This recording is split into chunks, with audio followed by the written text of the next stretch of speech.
Nós voltamos com o Jogo do Poder, recebendo o presidente da LERJ, Jorge Pisciani, contando com a participação do jornalista Paulo Capelli, que quer fazer uma pergunta complementar à pergunta que fez anteriormente. Capelli. Exatamente, Ricardo Bruno.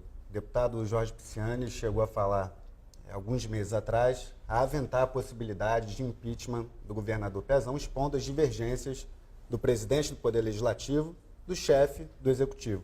O senhor ainda acha que o impeachment do Pezão seria uma alternativa para o Estado ou essa opinião mudou? Não, eu nunca achei que seria alternativa. Pelo contrário, eu achava ruim. O que eu achava é que o governo tinha que se mobilizar para fazer o plano de recuperação fiscal, que é a única solução de médio e longo prazo para o Estado. Isso o governador fez. Eu arquivei 8 pedidos de impeachment porque não tinha objeto. Era mais a oposição e setores do funcionalismo com tentativa de criar um ambiente político, mas não tinha objeto que permitisse a abertura, não tinha crime de responsabilidade. Eu alertei naquele momento que a não aprovação das contas, que acabou sendo aprovada pela Comissão de Orçamento, depois pelo plenário da Casa, até na minha ausência.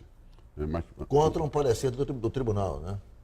O parecer do tribunal, ele recomendava a rejeição. Sim. Mas ele era só opinativo, né? Ele Tribunal não era, de Contas do Estado. Ele era opinativo. Então, na medida que você superou o que eu elenquei, é que você tinha na saúde, no meio ambiente, na ciência e tecnologia, sobretudo nas pesquisas, na FAPERJ, descumpridos e desconstitucionais. Conta de gestão é isso, aquilo Sim. que constitucionalmente cabe ao governador não permitir que se descumpra a Constituição. Sim. Mas na medida que se aprovou, dizendo que foi um ano atípico e que também a Assembleia votou aquele plano de emergência, de situação de emergência financeira, superou essas dificuldades. Hoje eu não vejo nenhum motivo de... Presidente, mas o governador Pezão tem 3% de aprovação só.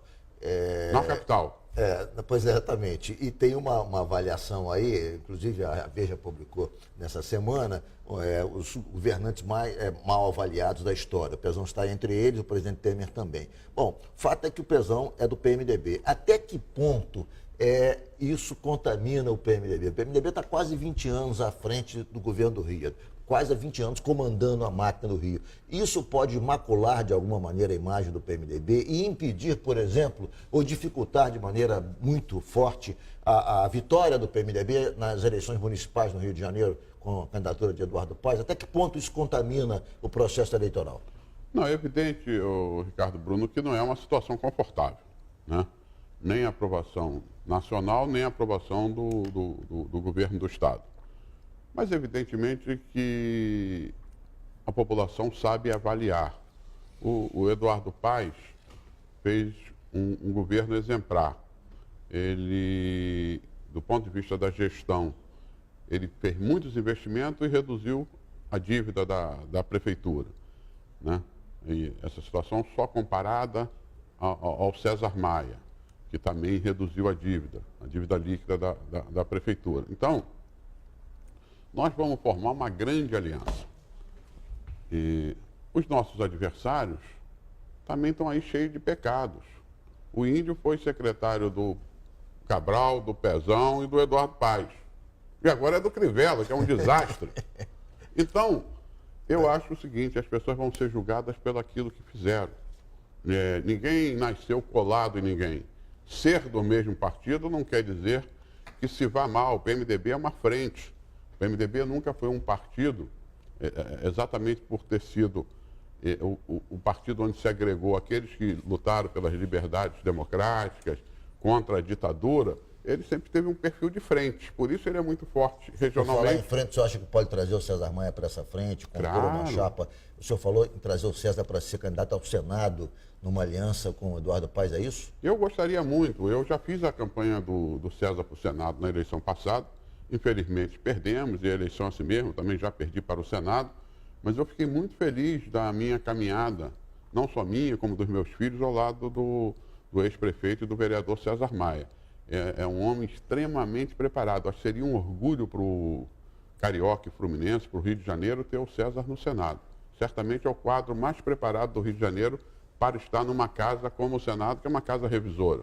O filho do César Maia, presidente da Câmara dos Deputados, Rodrigo Maia, né, com toda a influência que tem lá em Brasília, ele lhe garantiu o apoio do DEM, que é o partido deles? Não, a conversa política é uma grande conversa, né? A política não se encerra numa única, ou em duas, ou em três, ou 10 conversas. É uma grande conversa. O que eu digo é que eu e o Rodrigo Maia temos um respeito mútuo um pelo outro e uma relação de confiança nas coisas que conversamos e tratamos.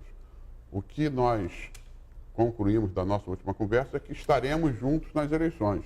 Ele acha que o pai pode ser Candidato ao governo. o melhor candidato para o governo.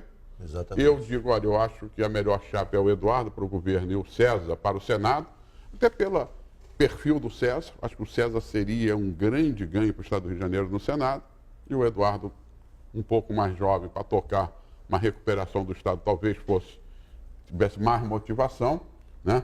Mas eu até disse ao Rodrigo, olha, na vida é melhor a gente ter dois do que não ter nenhum. Agora, então nós vamos sair juntos. Em que momento, deputado, o senhor acha que isso pode ser definido?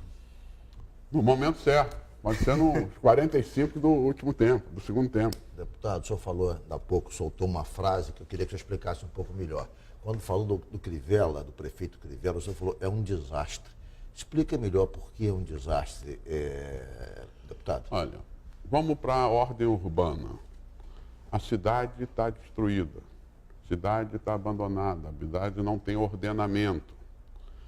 Vamos para a conservação da cidade. O Eduardo entregou à cidade um brinco. Hoje já tem buracos que já dá para festejar, já está quase dando para botar uma velhinha, né? Não há nenhuma coisa. As coisas ocorrem e é como se não tivesse prefeito a cidade. Você vê essa queda com as ondas da Praia da Macumba. E talvez seja pelo nome, né? Mas o Crivella custou, agora hoje é que apareceu lá o novo secretário. Ele está em Dubai, o prefeito, essa semana. E vamos ver se faz. Quer dizer, então a cidade está abandonada. Os servidores da cidade do Rio de Janeiro, desde os 3 mandatos do César Maia e dos 2 do Eduardo, foram sempre muito bem tratados. Sempre tiveram dias certos de receber, receberam com antecedência. Todos os anos tiveram reajustes. Talvez seja, nesses últimos 20 anos, o primeiro ano que o funcionário municipal não vai ter reajuste. O prefeito alega que está tendo dificuldade financeira, que a prefeitura não está numa situação financeira confortável. Qual é a sua avaliação? Ou seja, quando se cobra do prefeito mais agilidade, mais volume de obra, ele fala, olha, estamos atravessando um momento muito difícil. Falta competência. O que eu verifico é que não tem experiência, ele não é trabalhador, vive viajando. Aliás, parece uma coisa desses últimos prefeitos das 2 maiores capitais. É verdade. Dória em São Paulo. Querem ficar passeando. Né? Um com objetivo, o outro sem objetivo. O Dória, pelo menos, tem um objetivo, que eu não concordo, mas tem. Então é uma situação muito delicada. Eu não tenho acompanhado a gestão financeira da prefeitura, coisa pelas informações que tem, mas eu tenho visto o próprio César Maia dizer que tem dinheiro. A impressão que eu tenho é que falta coordenação e competência. O senhor acredita, então... Faz a pergunta, eu vou ter que fazer o intervalo e o presidente responde na volta, mas faz a pergunta agora. O senhor acredita que o Crivella, então, prefeito, pode ser um bom ou um mau eleitor para o índio? O senhor acredita, então, que essa baixa popularidade ou tragédia na sua concepção na administração da prefeitura pode prejudicar o índio da costa ao governo? O senhor responde logo após o nosso intervalo. O Jogo do Poder volta já já com o presidente da LERJ, Jorge Pisciani.